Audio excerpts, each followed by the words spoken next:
Sorry, I don't love you. Afraid I've grown accustomed to. Cause with you something isn't wrong, something isn't wrong, something isn't right. I wish you could be happy. Hey everyone, welcome to Geekdom is back, as is Mirage Rawls. We are talking all about The Incredibles today. How are you doing? I'm pretty good. How are you? Trying to stay inside because it is still fairly toasty here, but you know, podcasting inside, that helps. It just gets a little warm with the room closed up here. It's back to normal on the East Coast too. It's around like mid 80s, so I'm definitely feeling the heat. I don't know if I'm feeling the heat as much as you guys were last week.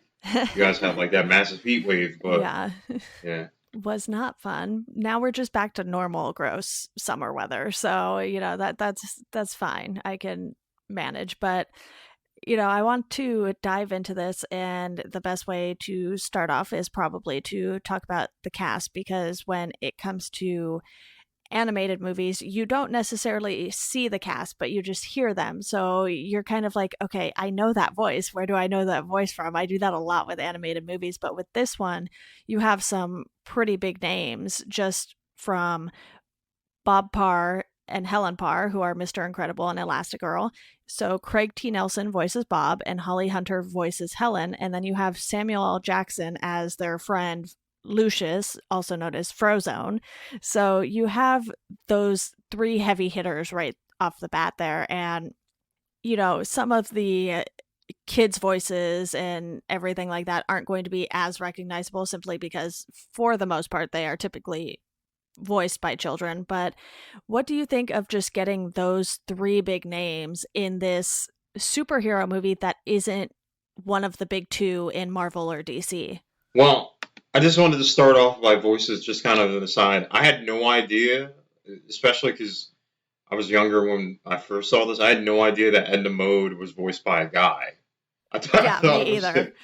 I went through and found out that, you know, Brad Bird, the director and writer, voiced Edna, and I was like, whoa, I was not expecting that.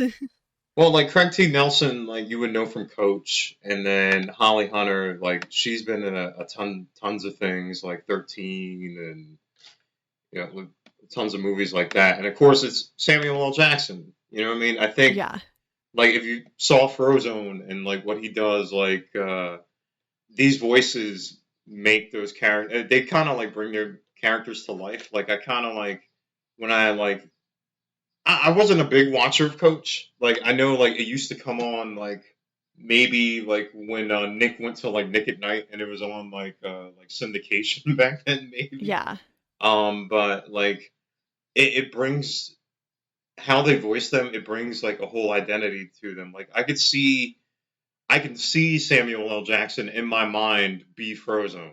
You know what I mean? Like, his personality, especially with the scene where, you know, like, honey, where's my super suit? Like, you know what I mean? Like, I saw it, like, I'm like, that's definitely a Samuel L. Jackson thing. And, like, when I went back and watched the movie, and, of course, like, you know, down the line, we'll talk about Incredibles too, but, like, I like, visualized these characters as being the human counterparts. Like, so, like, and that's always important. Like, if you watch, like, you know, shows like Family Guy or The Simpsons and whatnot, like, you know, the humans are just as important as the characters that are animated on screen.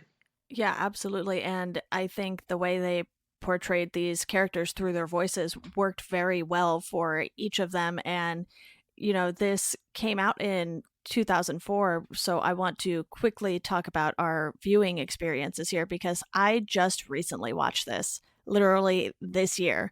And when I went and looked at the IMDb page, I was like, this came out 14 years ago. How did I sleep on this movie for so long? Because I knew about it pretty much that entire time. And it would have come out when I was like 11 or 12.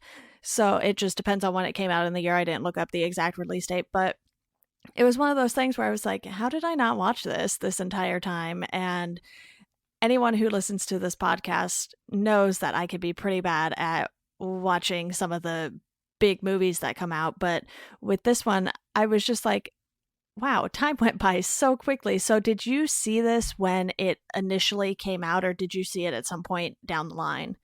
I saw it, like I was like 14 and 15, yeah, like around the same time, like 14, 15 when I saw this. But I didn't see it in theaters, but I saw it when it was released. Okay. So like the movies before then were like Finding Nemo, Monsters Inc., Toy Story 2, and stuff like that. And I do remember, like I did watch Toy Story and A Bug's Life in a Yeah. movie theater. Um, but yeah, I saw it shortly after. I think it was DVD or cassette or something like that. And like when they announced that they were making a sequel and like the sequel was coming out this year, it was one of those things where like a lot of people were saying, no, this is for like the older people. Like this is for the late this is the sequel that like we've been waiting on. Right. And I would have been like I remember like I love the movie and I just before the podcast I just rewatched it again. And I'm like, oh, this is why I love the movie. And I mean, I would have been okay if it didn't have a sequel and stuff like that because it felt complete. But like there were so many things that like rewatching it now that I didn't pick up on when I was young. I was just like, oh, it's like a like a superhero movie and it's family. They have powers and stuff and they're going to fight like the evil guy or whatever and like this big robot and whatnot. But like yeah, it was cool. Like this was back when Pixar like had just first started. You know what I mean? Like they had, like I said, they had like 5 movies before them, and now like they're the super juggernaut now. Like Incredibles 2 is like the 20th movie, so it was good. Like, and I was like when I was like 14, and I thought it was like pretty cool. Yeah, so as far as rewatching it, how do you think it stands up? Because when I watched it for the first time, I couldn't really tell it was something from 2004 because Pixar puts so much time and effort into their movies, and animation will typically age better than live action stuff does just because a lot of the same programs are still used for animation or just more updated versions of them. I would imagine. I don't know exact details on how animation stuff is done, but from 2004 to now it seems like it's a lot easier for a film like The Incredibles to stand the test of time because it's animated. Well, watching it now, I was reading up on it a little bit. Brad Bird, like the director, actually brought his own production team and they worked on the Iron Giant, which is also like visually is an amazing movie. And they were making the shift from 2D to 3D. So like it does look really like updated and stuff like that because like Pixar began to like emphasize like CGI and like 3D and then like I mean like that type of animation. So like it was really like Disney's the first of its kind where like the visuals and stuff, especially like when you see like Dash running, especially that scene like where he's running across the water and then like that big chase scene in the jungle and whatnot, like that visually it holds up great. The story actually holds up really great too. Like there's a lot of lessons to be learned in that. Like there's especially with Mr. and Mrs. Incredible, like where he's going off and like doing these missions behind her back and whatnot, and like he's like, just stay with the kids, and she's like, listen, like we're gonna do this together. And if you know like where the second movie goes for that whole, mother father role, like that starts here. And especially like when he's trying to find his way into like the workforce, but he couldn't give up his superhero side and whatnot. That was another thing that the story that like holds up now. Like a lot of movies right now, like a lot of movies that came after that actually like touch on the same stuff that like The Incredibles touched on, which is I thought that was really cool. Definitely. Before we dive into some of our favorite moments, I just want to quickly run through the movie. You mentioned quite a few pieces there, and you have Bob working at this insurance company, and he just sort of loses it on his boss and loses his job. So then he's stuck at home, and he finds himself, like you said, going behind Helen's back and taking this job that doesn't turn out so well for him. So then, Helen as Elastigirl has to come and save him, and the kids sneak onto the plane with her, except for Jack, who is at home with the babysitter. So, at least someone is watching the baby there.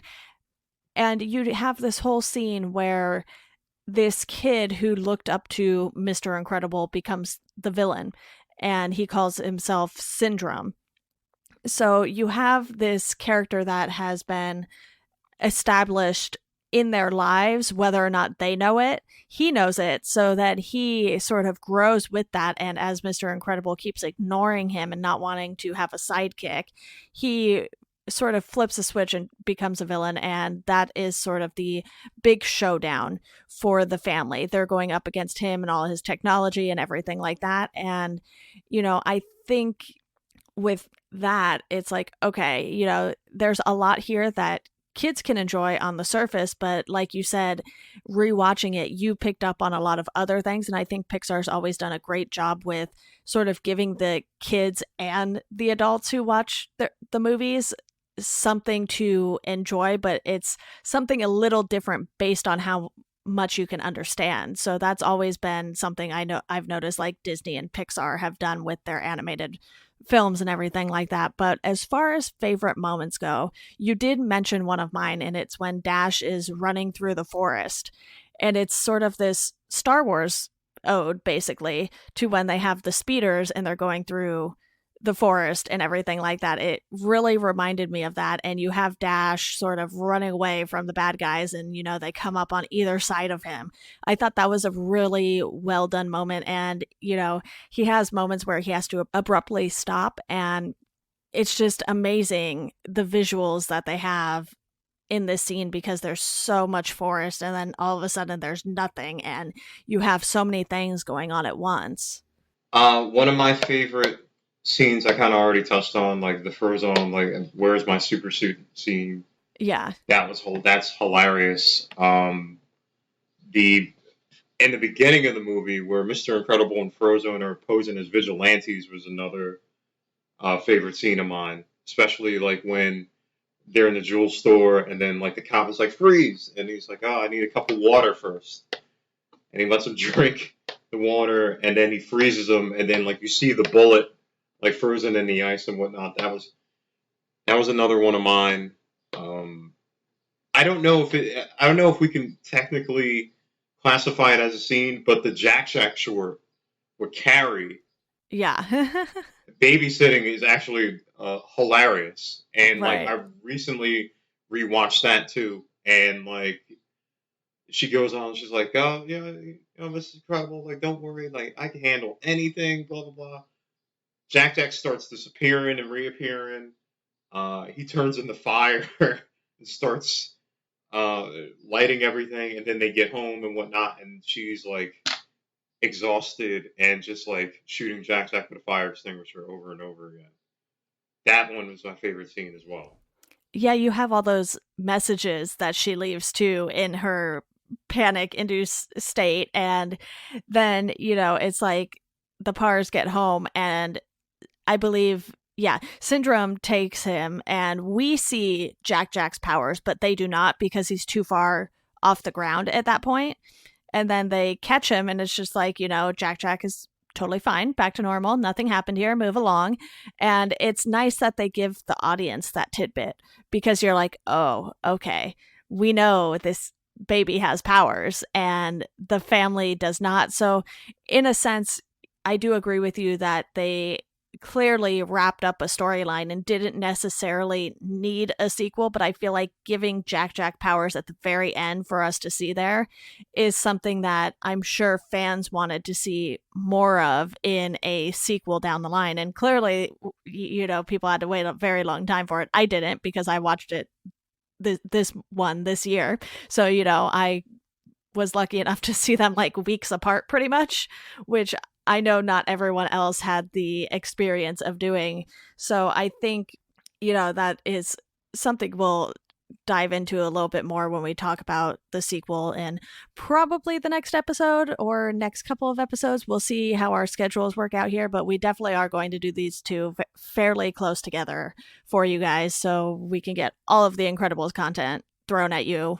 But I think one of my other favorite scenes is when Elastigirl gets into the facility on the island and she is stretched across like 3 or 4 doorways and you see the door close on her. And I think it's just such a great use of the character's powers because sure, you know, Dash's super speed and Mr. Incredible's strength are, you know, still great feats to see on the screen, but those are things I think we've seen on screen a lot more just between, you know, having the Flash and the Hulk and all these characters who have those similar powers. But with Elastigirl, it's not like we see Plastic Man or Elastic Man all the time on the big screen. So I just think with her powers, they were able to do something very unique with the character and just give you these crazy visuals to go along with it, and they do it so well in this.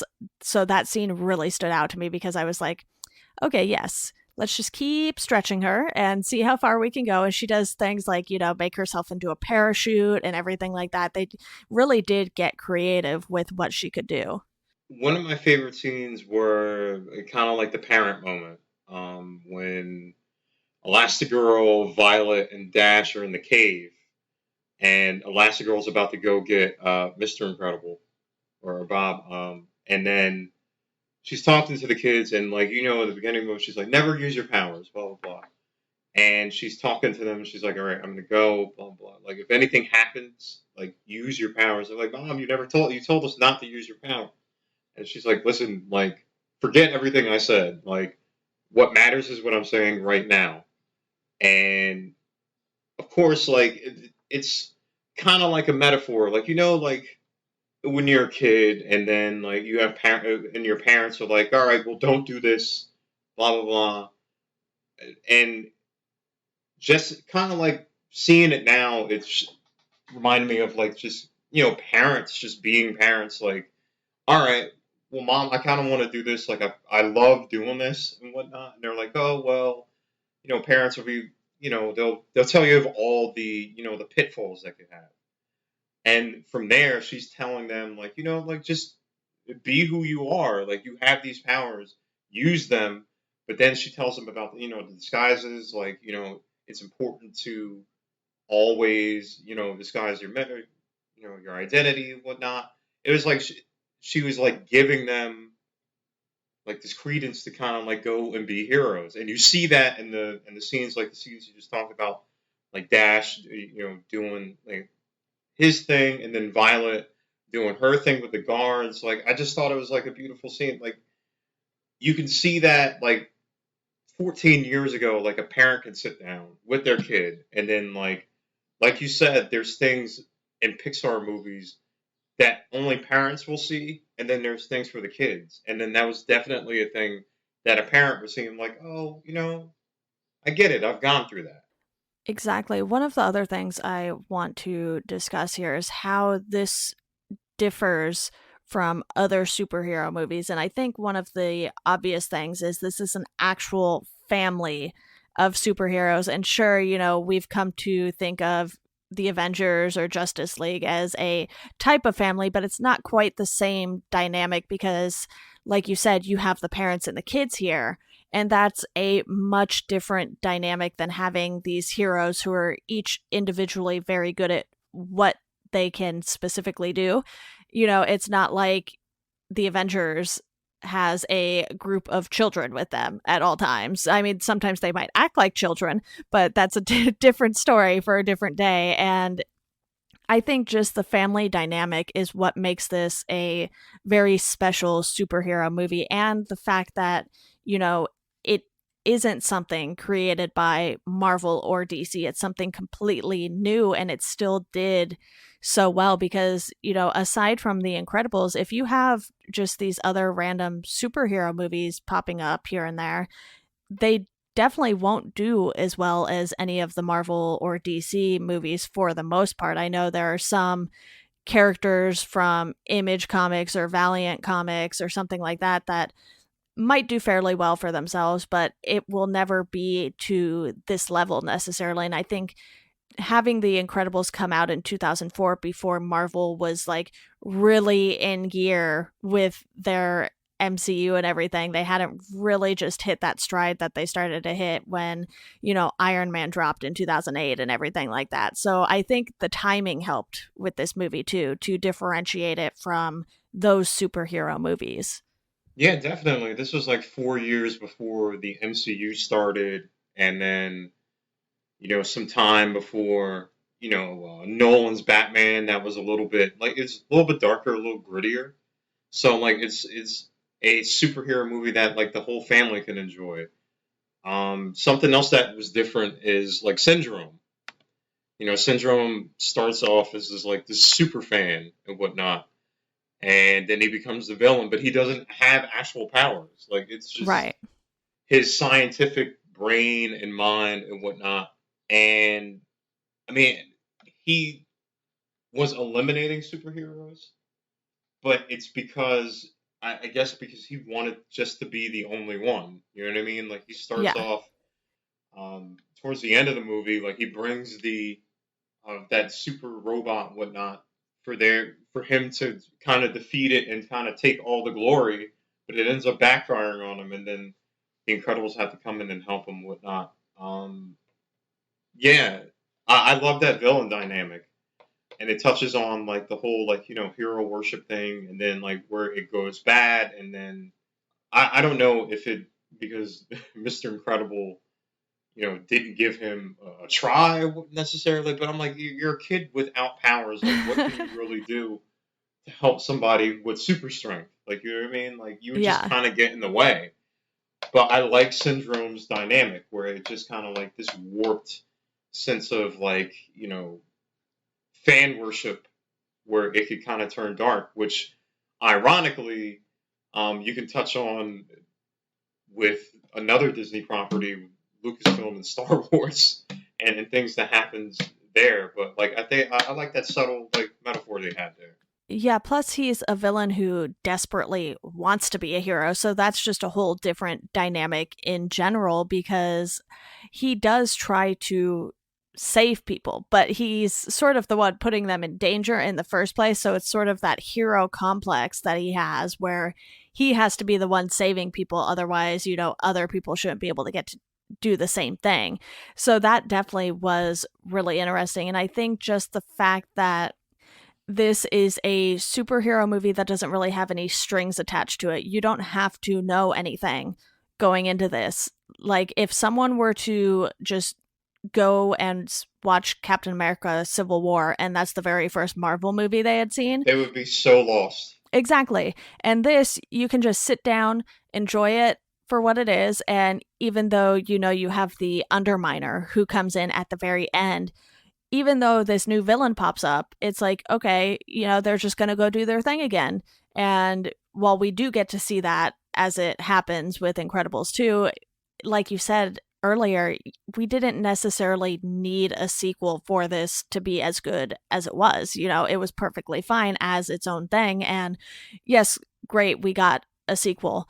That's fine because it did pretty well. So, I think if Incredibles 2 hadn't done well, we might be having a different conversation about these two movies. But, it wasn't quite as big of a deal as the first one. But this first one, it was just like, okay, here is Pixar's own thing.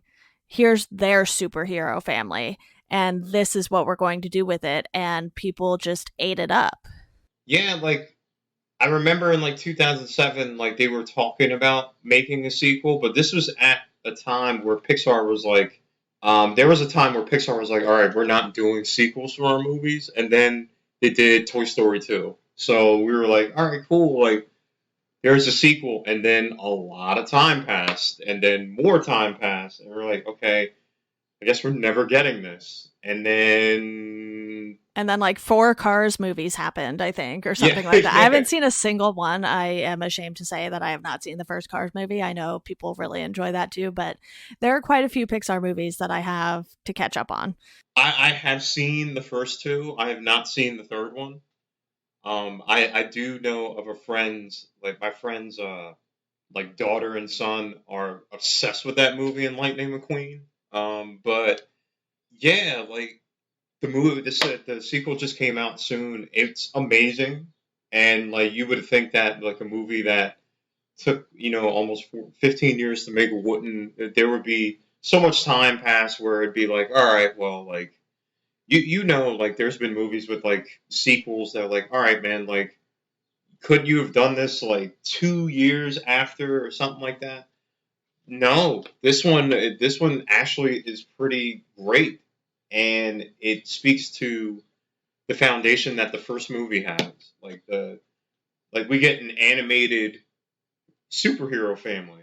Like you said, like it's not like attached to anything. Like it's not like before we went to go see Infinity War, there was a guide where you had to like watch all 18 movies prior to kind of get what was going on. Like not with the Incredibles. Like you just kind of sit down, with your kid or even like as an adult, you just sit down and just enjoy it. And that's why like watching it now, like all right, I'm cool. Like I'm older, but I still like enjoy that movie because there's so much into it. Like especially like um with them not being able to be superheroes anymore. I'm a big fan of the Watchmen, and that was very Watchmen esque. So like there's stuff for adults, stuff for kids. Like the movie is just amazing. So it, go see it, watch it again, and then go see the sequel, which I mean we're gonna talk about soon. So Yeah, so why don't we go ahead and just do some general discussion on the movie now because there are definitely things I still want to talk about. The main one being Frozone. We mentioned that the character is voiced by Samuel L. Jackson, and you enjoy that moment where, he's asking his wife where his suit is or something, and then she's like, you know, yelling back at him, and we never actually see the wife. We just hear her. And I think that alone sort of tells you what the dynamic between Frozone and his wife would be like in just one scene. And, he's quite the character too. When him and Bob are out at night, doing their vigilante thing in secret, he's like, why don't you just tell her, sort of thing. So it sort of sounds like he's told his wife and Bob just hasn't told Helen because of what her reaction might be like. And then, we see him come help out later on in the movie too. And he has a great dynamic with the kids because, he's sort of like Uncle Lucius basically to them. And it just works really well to just bring in this one character as, sort of the family's best friend, even though it's really more so Bob's best friend. But you can tell, he's very familiar with everyone in the family, says hi to the kids, says hi to Helen, everything like that. And, you can see the look on Helen's face when he comes by and it's like, oh, they're going to get into some trouble probably. he's kind of like the evening out to Bob because he's adapted to being just a regular person better than he has. Um, it's not that like they obviously go out on that vigilante mission, and that's really more Bob's urging whatnot. But yeah, like he's kind of like okay with it, and then toward the end of the movie, he has to go and help the Incredibles when they fight the big robot and whatnot. I like that you don't see his wife, and you just kind of hear his wife, like, you know what I mean? Like, hey, you know what I mean? Like, we planned this dinner for blah, blah, blah. I love that part.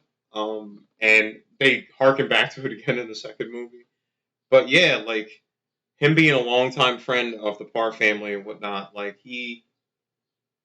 I love that, like, Bob has that friend who's like, all right, man, like, maybe we should kind of give this up. Like, now Bob can see that like somebody else has like a regular life, but at the same time, Bob can't give it up. So yeah, like it would.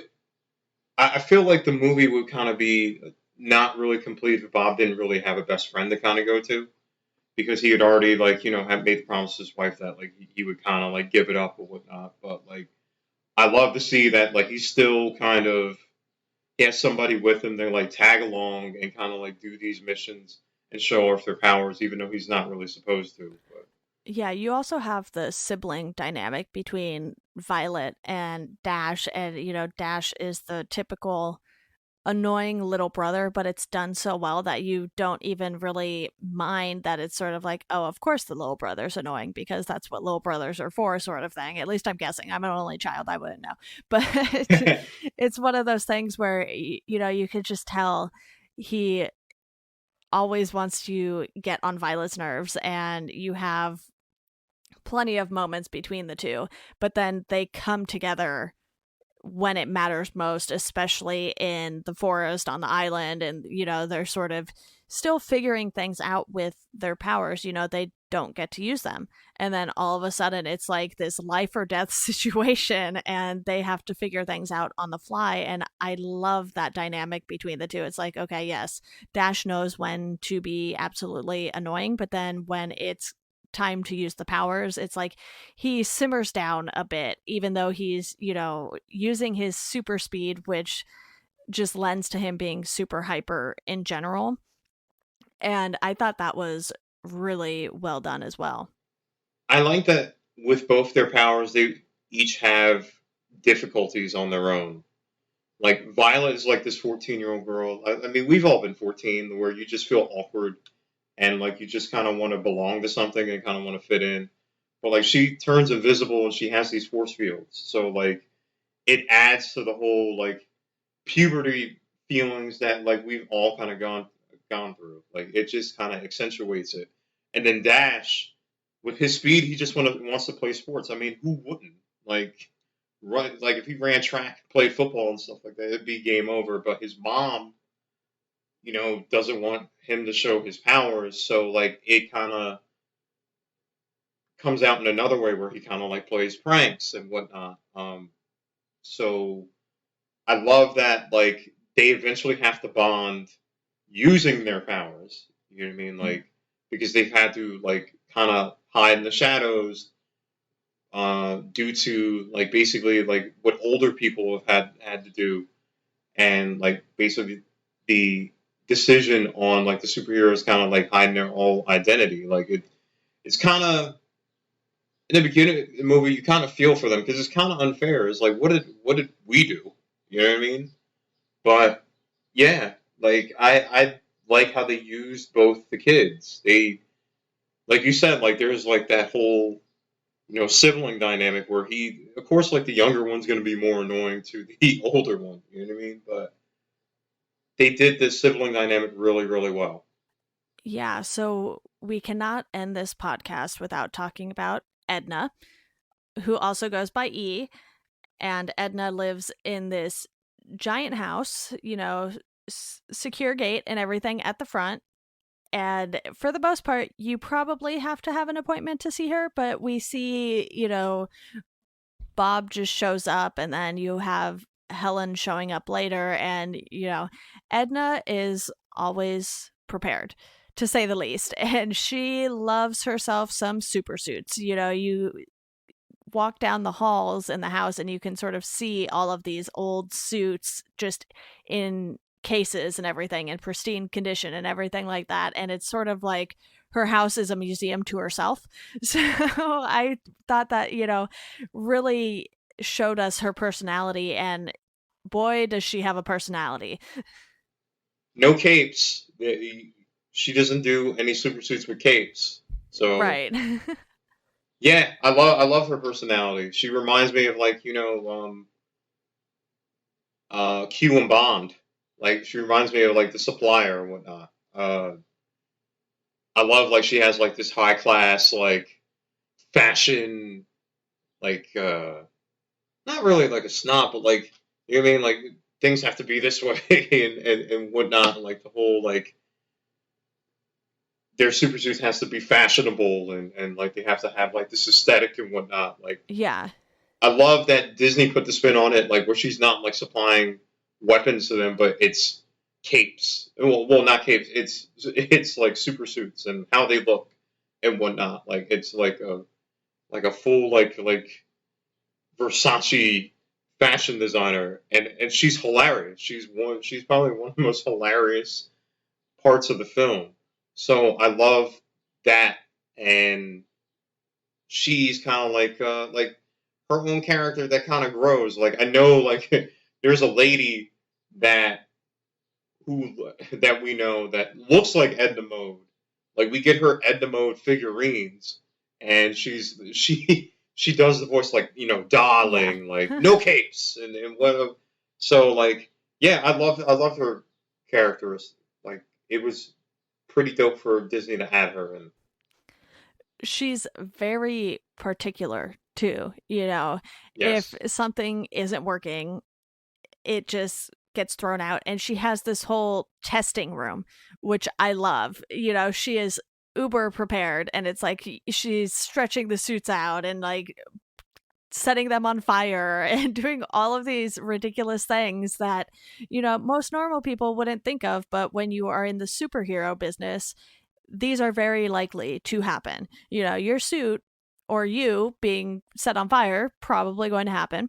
And she has seen it all, and that's why she doesn't want the capes, because she has seen how capes do not typically go well for the superheroes wearing them. And you go through this list of superheroes, and it's like, here's what happened to them, so you definitely don't want that. And it's she's very firm in what she is going to give the superheroes to. It's like she doesn't need their input necessarily, and she knows what colors are in and what colors are out and what needs to be updated and what doesn't. So I just thought that was a very nice addition, because her and Frozone as the supporting characters basically for the family just fit perfectly with what's going on and these situations that they find themselves in. And I don't know if it's confirmed or even mentioned that she does Frozone suit as well, but I feel like she probably does. I think she does.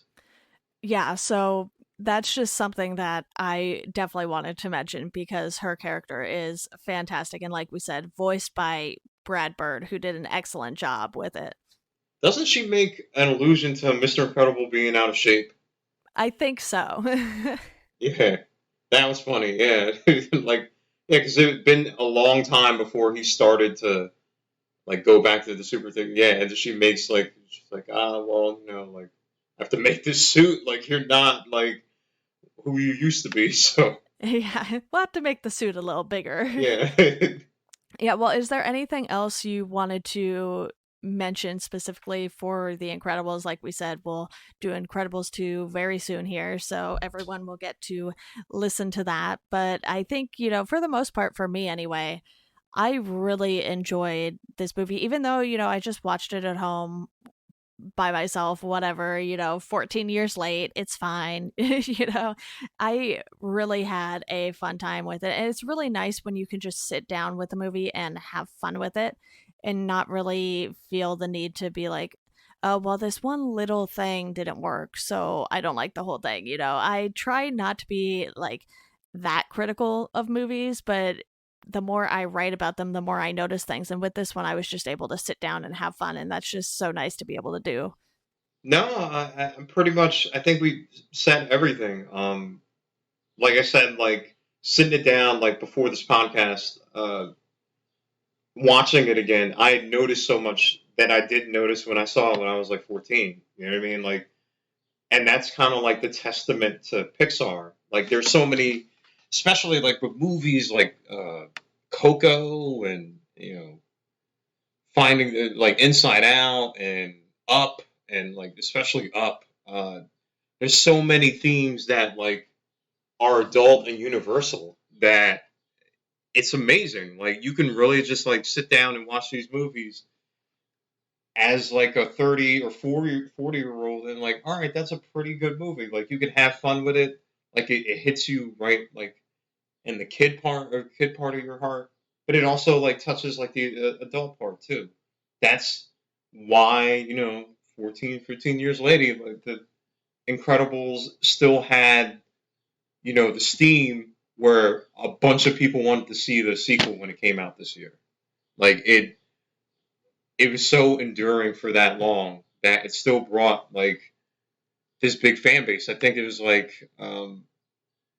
Incredibles 2 like made the most money like ever for like a animated film. So yeah, like Disney does it again. They're just basically printing their own money. You know what I mean? Like okay, so it's the 11th highest grossing film of all time. Like Disney needed another one, and uh, so yeah, like it's a great movie. It's a great movie that will probably like last and be like one of those classic movies, like those like a new age classic movie. I don't know if we'll like consider it like the Cinderellas and the Sleeping Beauties or like that, but like for like um our age, like that's kind of like that type of movie it's for us. You know Right. what I mean?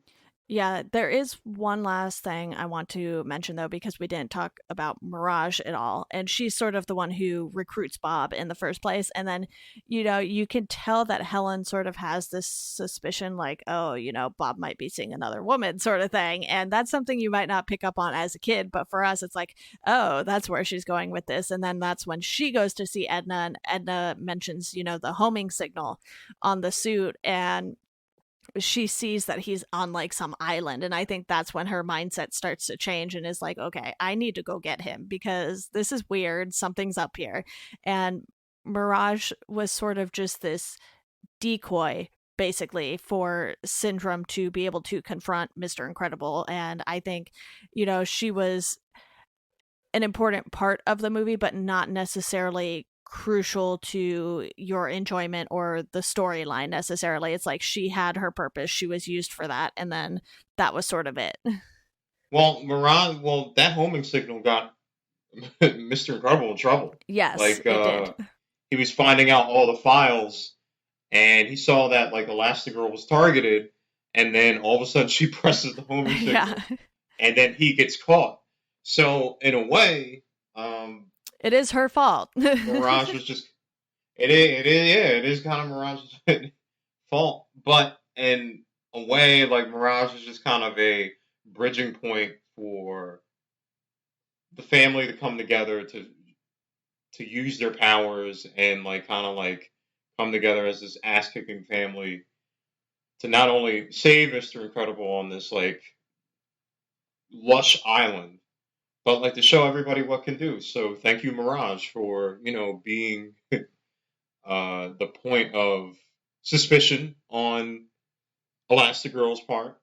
There's I don't know if Pixar really wanted to touch that route where like there's an adultery storyline, but yeah, you're right. Like she now to kind of think of it, like she was kind of like the bridge to like the whole plot coming together. Yeah. That's a good catch.